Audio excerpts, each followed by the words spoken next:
ये कहावत बा कि दहिया न बुढ़ाइल बा मनवा तो जवाने नु बा। जरूरी नहीं है कि प्यार मतलब भाई प्यार करने का अधिकार सबको है, लेकिन अभी चच्चा खातिर तभी वो गाना बड़ा सुंदर बा, मालूम बा का? अरे लगाता कदी दीवाना के फोटो के चुमेल रोजाना के, अरे मान ले बिया हमके पति कि मान ले बिया हमके पति। दादाजी पगली बा कि नहीं रहू? पगली बा, बाप रे पहला बार। अरे मान ले बिया हमके पति, पगली देखावे अगरबत्ती, पगली देखावे अगरबत्ती।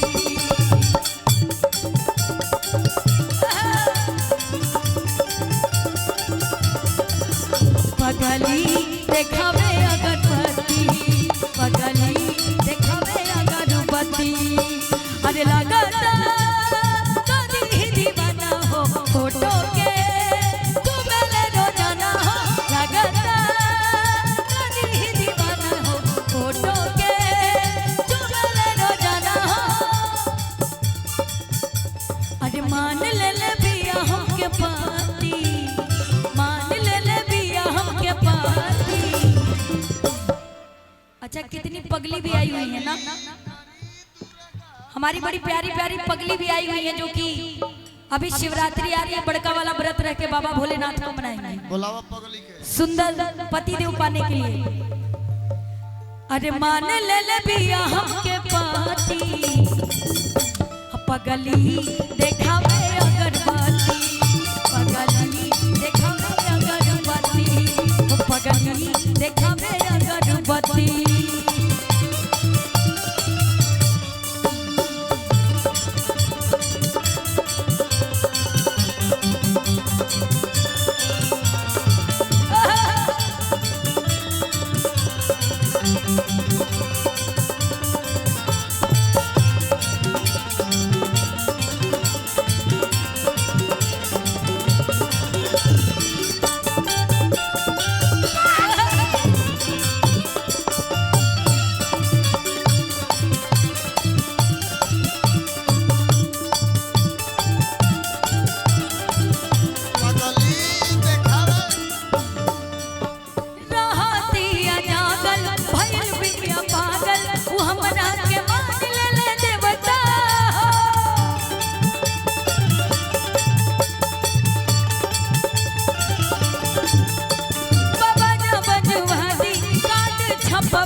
अच्छा हमको लग रहा है आपको मंच पे मैं बिठा दूं, हमारे कीबोर्ड वाले भैया की जरूरत नहीं पड़ेगी, बढ़िया सुर दे देंगे।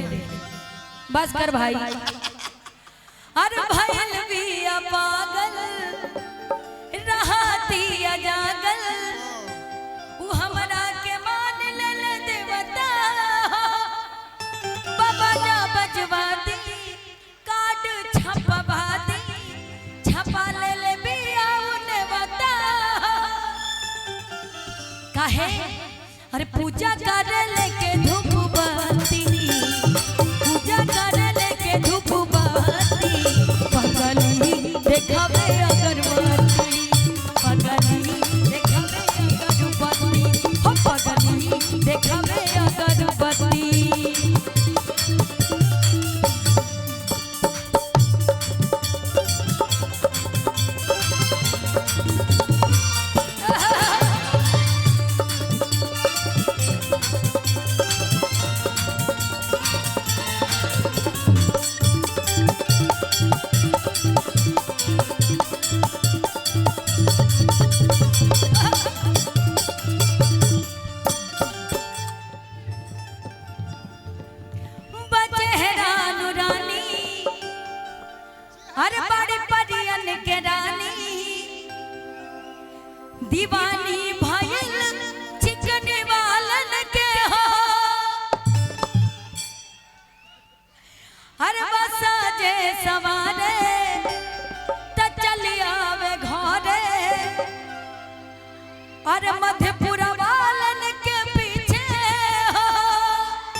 चारों तरफ मुझे देखना पड़ेगा ना।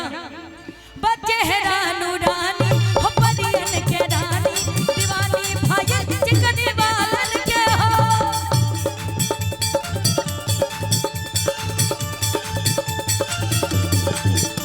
बच्चा जे सवाले चल आवे घर, पीछे पीछे मधुपुरा बालन के हो।